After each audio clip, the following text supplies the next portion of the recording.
Stop. Don't breathe. Can you hear that? It is a rhythmic, heavy thud against the damp earth. You turn, and there it is, a towering figure wrapped in a soiled white burial shroud, its head and feet cinched tight with fraying ropes.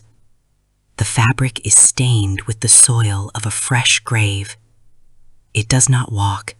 It glides with a terrifying, stuttering motion, its face a hollow mask of dried skin and darkness. You are staring into the eyes of a Pocong, a soul denied its journey to the afterlife, trapped in the very cloth that was meant to bring it peace. The air turns cold, smelling of ancient dust and stagnant rain. To understand the Pocong, one must understand the ritual of the kain kafan. In local tradition, when a body is prepared for burial, it is wrapped in lengths of plain white cotton. 3 knots are tied, one above the head, one at the neck, and one at the feet. These knots represent the physical world's final hold on the soul. It is a sacred process, meant to preserve dignity as the body returns to the earth. But this ritual carries a heavy burden of responsibility. If the living fail in their final duty, the consequences are nothing short of spectral imprisonment for the deceased. The legend states that the soul remains within the shroud for 40 days after the burial. During this window, the spirit is delicate, hovering between our realm and the next. However, the most critical moment occurs during the interment itself. Tradition dictates that the knots must be untied before the grave is filled with earth. This release allows the soul to fly free, unburdened by the physical shell. If the mourners forget, if those knots remain tight as the soil is piled high, the spirit becomes calcified within the cloth, unable to leave, unable to rest, and begins its 40-day haunting. Imagine the agony of a spirit bound by its own funeral dress. Because the feet are tied together, the Pocong cannot walk in the way the living do. This leads to its most infamous trait, the hopping or sliding movement. Reports from remote villages describe the sound of a heavy weight hitting the ground, thump, thump, thump, echoing through the banana groves at midnight. Others claim it glides just inches above the grass, its movement fluid yet unnatural. It is driven by a singular, desperate purpose, to find someone who can reach out and untie the knots that bind its head. But do not be fooled into thinking this is a simple, helpless ghost. The Pocong is a manifestation of raw, spiritual trauma. Its face is often described as muka rata, or flat-faced, or worse, a rotting visage of charcoal-colored flesh with glowing red eyes. It is said that if you encounter one, you must not run, for if you run, it will follow, keeping pace with an impossible speed despite its bound state. Some say it can even teleport, appearing suddenly behind its victim, the cold breath of the grave hitting the back of your neck as it leans in to whisper its silent plea. Deep in the rural heartlands of Java and Sumatra, stories of the Pocong are not merely myths, they are warnings. Residents avoid certain paths near cemeteries after the sun dips below the horizon. They speak of the Pocong plastic, a modern variation where the shroud is replaced by synthetic materials, making the spirit even more restless and aggressive.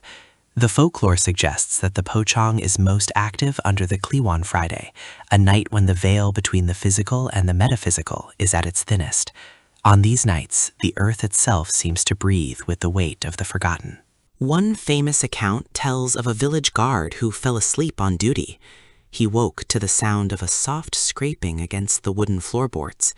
When he opened his eyes, he saw a Pocong leaning over him, its head knot touching the ceiling. The guard was frozen, unable to scream, as the entity stared down with its empty sockets. It didn't attack. It simply stood there, radiating an aura of profound sadness and coldness.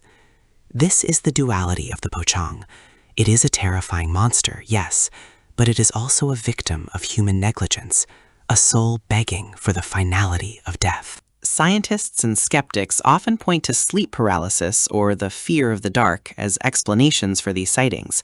They argue that the human brain, when stressed, interprets vertical shapes, like trees or pillars, as shrouded figures. But how do we explain the mass sightings, or the CCTV footage from quiet suburbs showing white shapes hopping over tall fences with ease?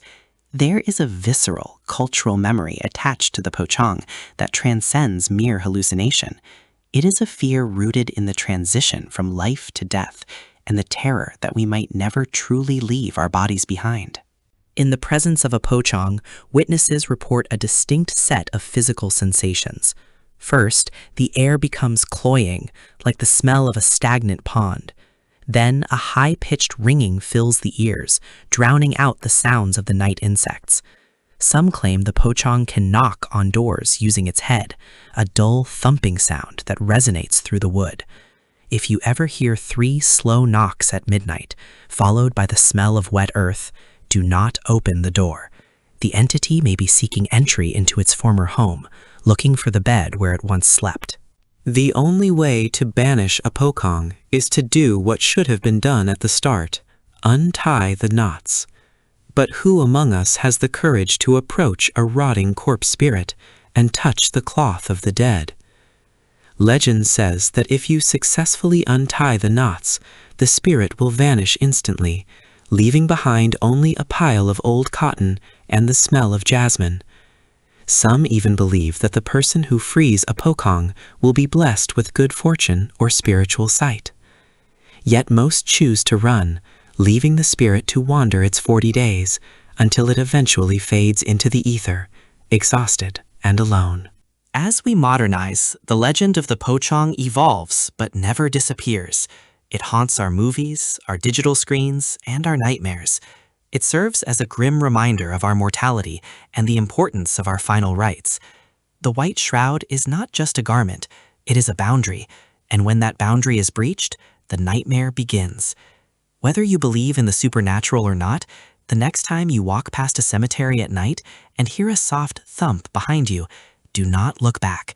Some things are better left bound in the darkness, and some knots are better left untied by someone else. The world is full of mysteries that defy explanation, and the Pocong remains one of the most chilling chapters in the Book of the Unknown. Thank you for joining us on this journey into the dark heart of Indonesian folklore. If you found this tale as haunting as we did, make sure to let us know in the comments. Have you ever seen something you couldn't explain in the dead of night? Don't forget to like and subscribe for more updates. Stay vigilant, stay curious, and most importantly, watch the shadows behind you. Good night.